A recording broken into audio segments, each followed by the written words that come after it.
Salut, moi c'est Visconjo. Dans cette vidéo, nous allons parler de la tokenisation des entreprises. C'est quoi en fait? Quand vous entendez aujourd'hui qu'une entreprise fait de la tokenisation, de quoi il s'agit? Qu'est-ce qu'il faudrait que tu saches et qu'est-ce qu'il faudrait que tu prennes comme action de ton côté quand tu participes à ce qu'on appelle un STO? STO, c'est Security Token Offering. Donc, quelle est la différence entre un token, entre la simple tokenisation et Security Token Offering? Donc, reste jusqu'à la fin de la vidéo et apprends au maximum sur les crypto-monnaies sur cette chaîne parce qu'on parle aussi d'entrepreneuriat, de business et de crypto-monnaies sur la chaîne Elvis Conjo. Abonne-toi, active la cloche de notification pour ne rater aucune de mes vidéos. Donc, avant, quand une entreprise voulait ouvrir son capital à des investisseurs, elle faisait ce qu'on appelait une levée de fonds. Donc, ce sont des investisseurs qui pouvaient participer ou bien qui pouvaient entrer dans le capital des entreprises et c'est comme ça que l'entreprise entrait en bourse. Mais aujourd'hui, avec la blockchain, les entreprises ouvrent leur capital à des particuliers, pas uniquement des investisseurs, mais des personnes comme toi et moi aujourd'hui pouvons avoir des actions ou bien pouvons avoir des parts dans une entreprise. Comment ça se passe? Je suis une entreprise A.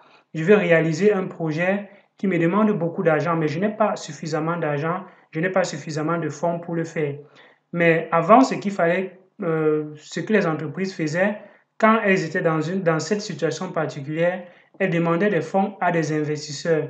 Mais pour demander des fonds à des investisseurs, il fallait que l'entreprise ait atteint un certain minimum de capital. Si tu n'as pas un capital minimum, avant, je pense c'est de 50 millions, quelque chose comme ça, 50 millions de dollars, tu ne peux pas lever des fonds. Donc vous comprenez que 50 millions de dollars, c'est bien beaucoup pour pouvoir demander des fonds. Or, quand on demande des fonds, ça veut dire qu'on n'en a pas. Une petite entreprise, une petite épicerie au quartier qui veut lever les fonds et qui n'a pas 50 millions de capital, comment est-ce qu'elle fait?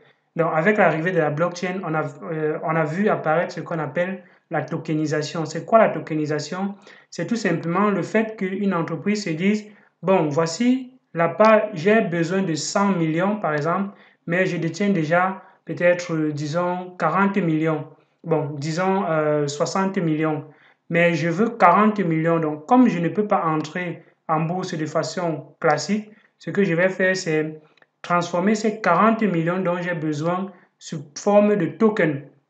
Donc, je vais créer les tokens de 40 millions. Par exemple, si je dis qu'un token vaut 1 dollar, alors je vais créer 40 millions de tokens.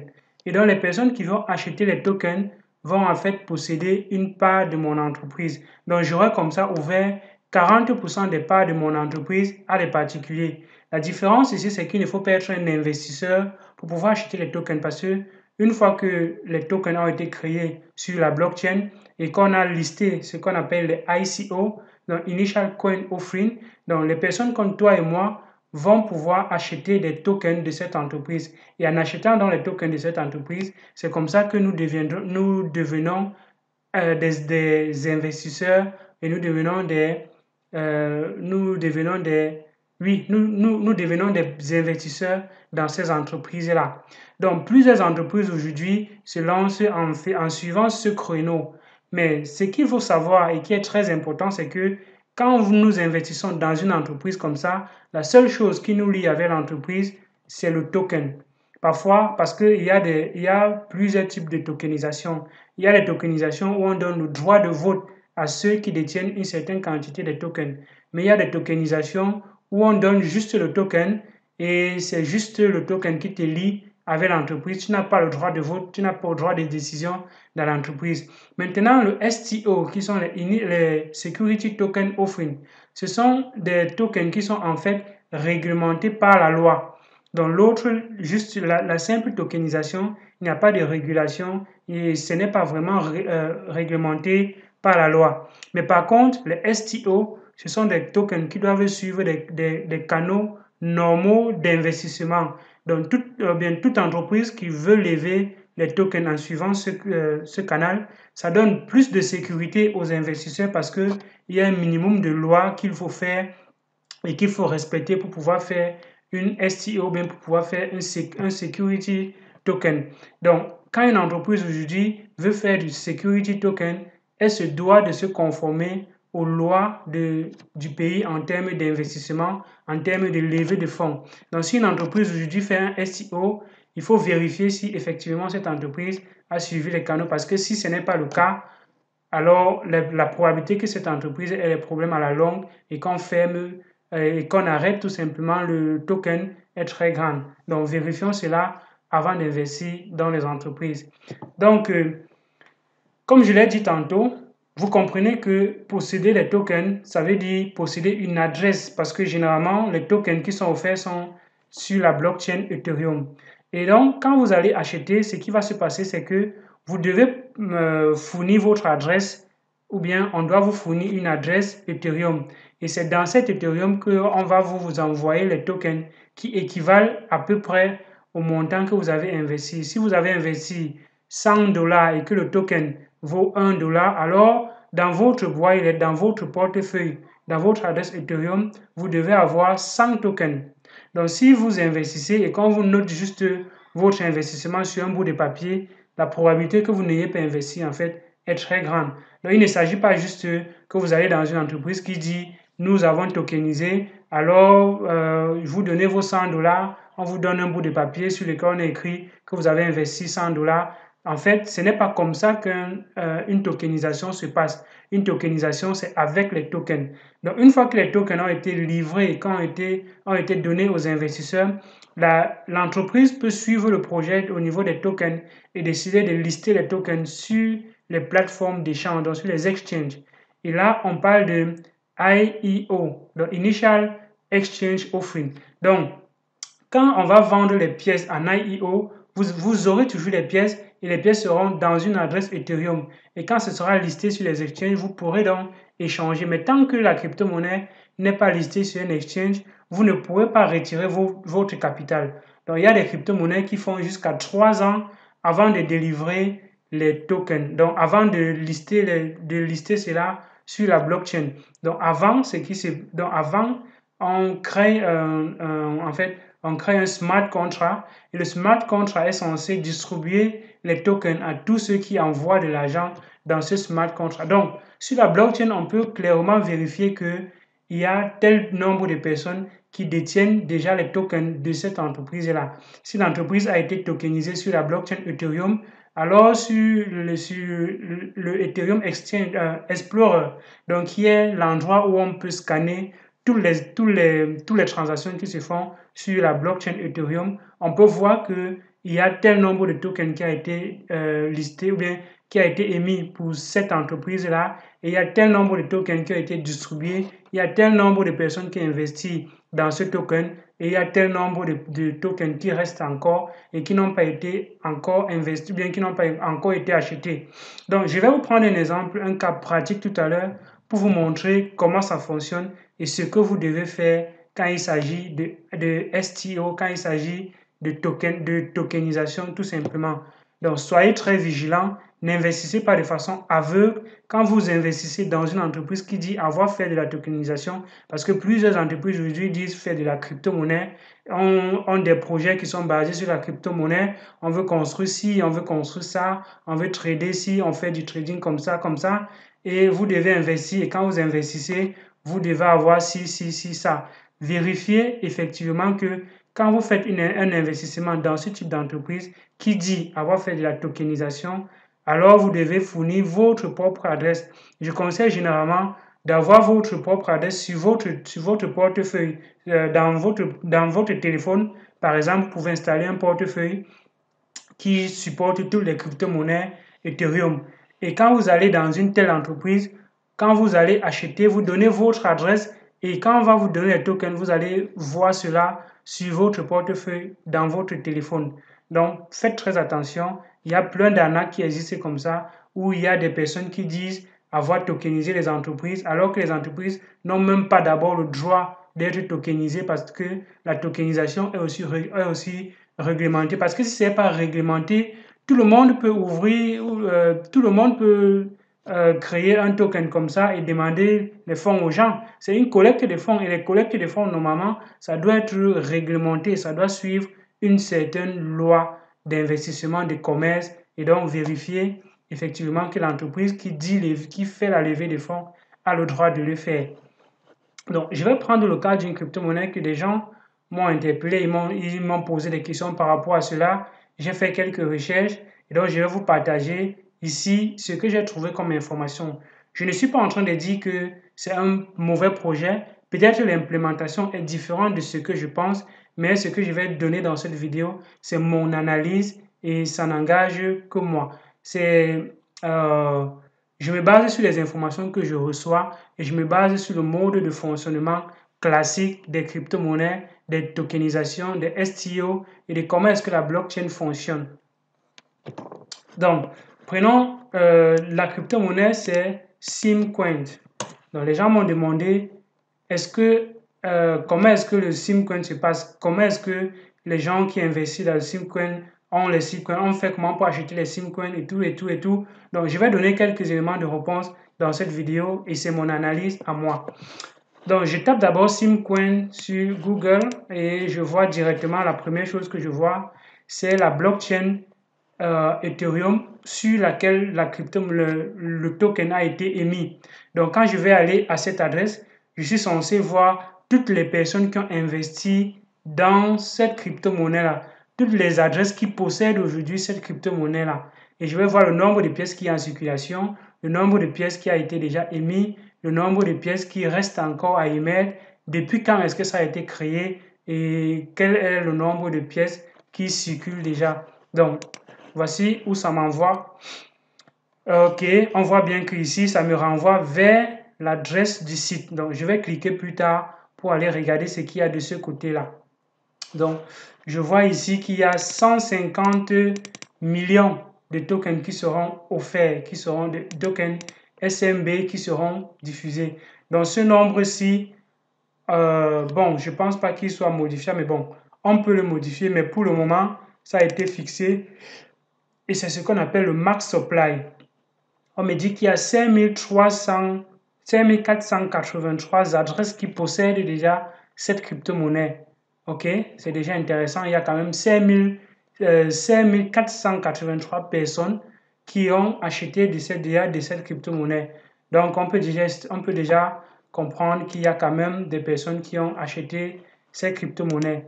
Quand je clique sur Holders, Holders ici est censé me donner la liste des adresses de toutes les personnes qui possèdent, de toutes les adresses qui possèdent cette crypto-monnaie.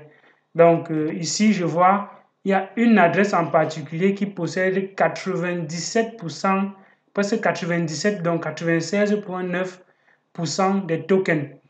Probablement, c'est l'adresse en fait, de départ du projet. Donc, c'est l'adresse de départ du projet qui possède encore aujourd'hui 96% des tokens émis. Donc, il n'y a que 4% de ces tokens qui ont été achetés jusqu'à présent.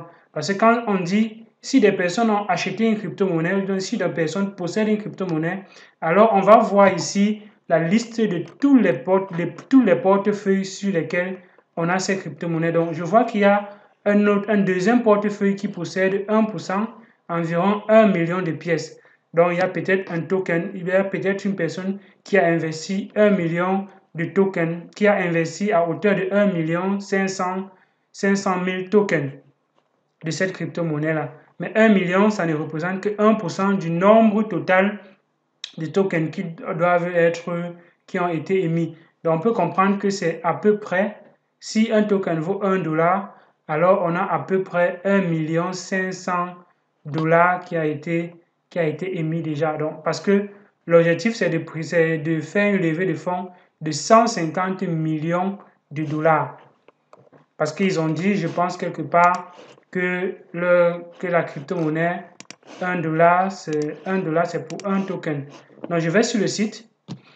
Je vais sur le site voir ce qu'il y a par là-bas. Et quand j'arrive ici, on me dit qu'il y aura 5 millions de Simcoin. Bon, je ne sais pas, peut-être ça dépend maintenant des phases parce que ce qu'on a dans les levées de fonds, on peut le faire de façon en plusieurs étapes. On peut dire, bon, à la première étape, on va distribuer, je ne sais pas, peut-être 50% ou bien 60% des tokens.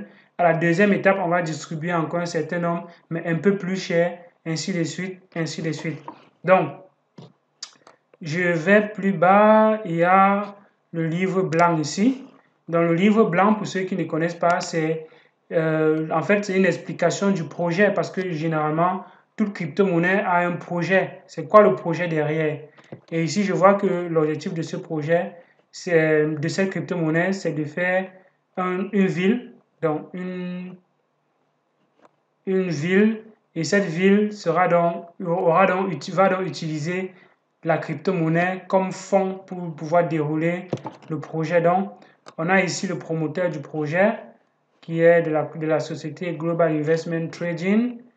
On a ici les autres entreprises qui sont du même groupe. Bref, on a quelques informations ici. Ils disent ERC20. Donc, ERC20, c'est exactement ce que je disais tantôt. C'est donc sur la blockchain Ethereum.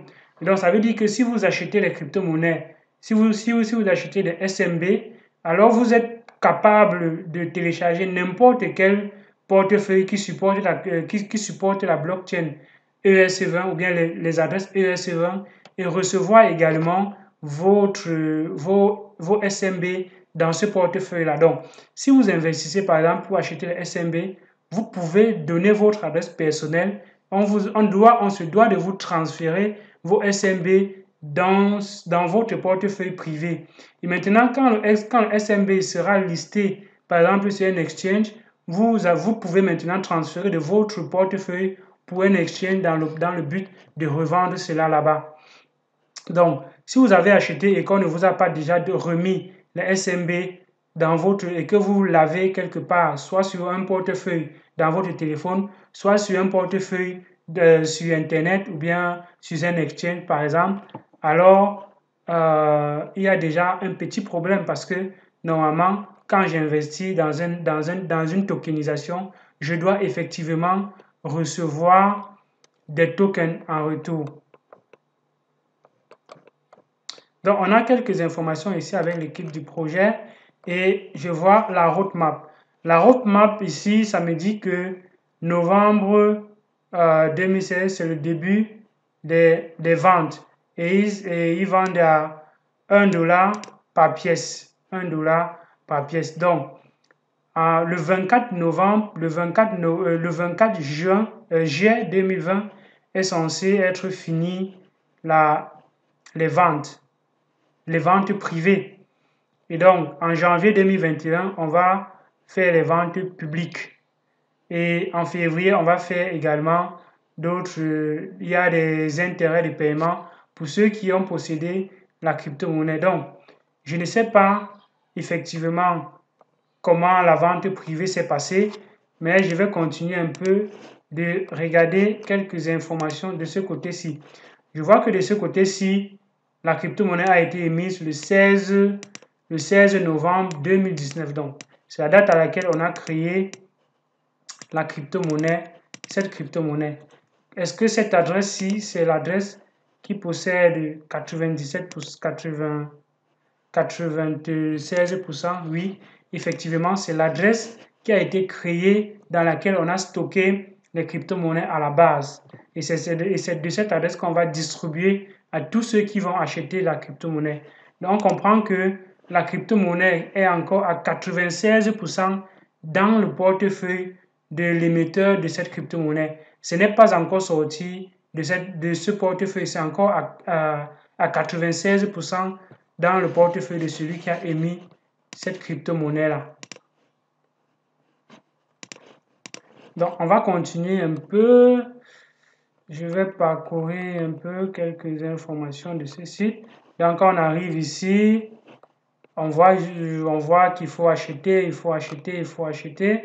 J'ai créé un compte juste pour tester.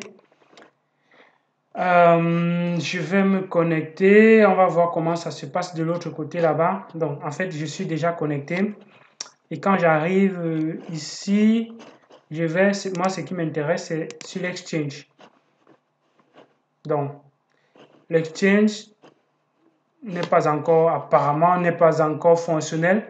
Ça veut dire que cette crypto-monnaie, pour le moment, si je l'ai, je ne pourrais pas la vendre. Et donc, un exchange, généralement, ce n'est pas l'émetteur de la crypto-monnaie qui permet de vendre sa crypto-monnaie. Ça, c'est déjà une chose. Quand l'émetteur de la crypto-monnaie émet sa crypto-monnaie, elle se concentre à développer le projet parce que le projet, ce n'est pas de vendre la crypto-monnaie, mais le projet, c'est de construire la cité.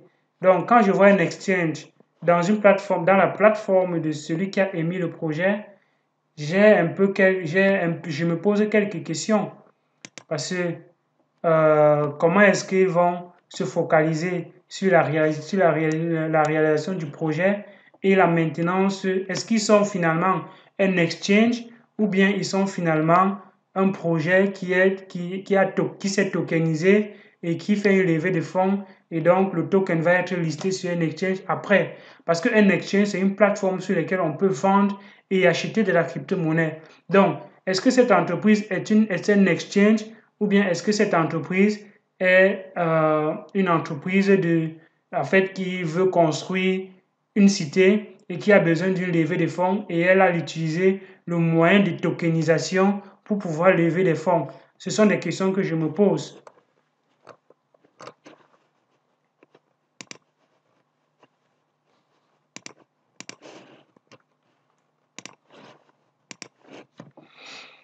Donc, comme je l'ai dit tantôt, mon objectif n'est pas d'empêcher les gens d'investir, mais je voudrais que les gens soient conscients des investissements qu'ils font. Déjà, un bonus, bon, le bonus, ça peut être sur la vente des tokens.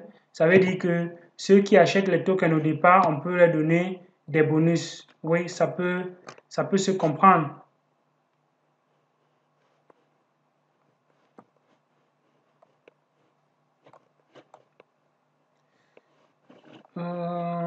Qu'est-ce que je regarde encore plus bas? Qu'est-ce que je regarde encore?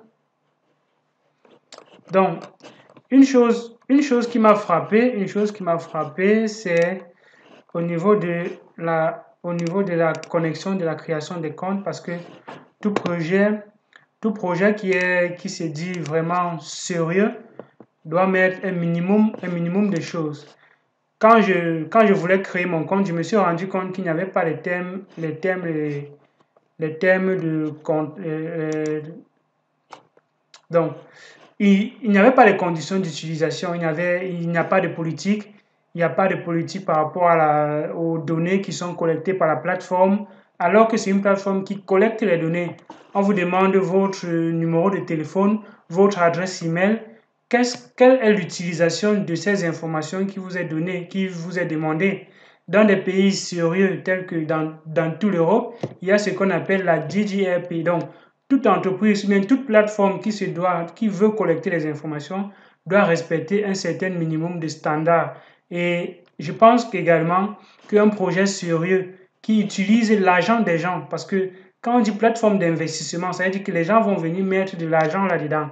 Quelles sont les garanties? Quels sont les thèmes? Est-ce que quand on vous demande d'accepter ici les thèmes et services, qu'est-ce que vous acceptez? Il n'y a rien qui est marqué là-dedans. Quand je clique sur Privacy, ça me renvoie sur la page d'accueil. Quand je clique sur Term of Use, ça me renvoie également sur la page d'accueil. Donc, il n'y a pas les thèmes, il n'y a pas les conditions d'utilisation. Comment est-ce que votre argent comment est-ce que l'investisseur va rentrer dans ses fonds? Comment est-ce que les investisseurs vont avoir un retour sur investissement? Ça, ce n'est pas listé, ça, ce n'est pas mentionné. Et normalement, dans les thèmes et conditions d'une plateforme comme celle-ci, on devrait avoir ce minimum-là parce que c'est bien beau de promettre aux gens qu'on va construire un certain nombre de choses.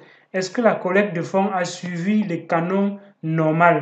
Déjà que quand je vois sur la blockchain, on a levé à peu près 1,5 million$ pour un projet qui nécessite un investissement de 5 millions, de 150 millions apparemment. Et la levée de fonds a débuté depuis novembre 2019. De novembre 2019, nous sommes presque novembre 2020. Ça fait presque un an que ce projet a commencé à lever des fonds.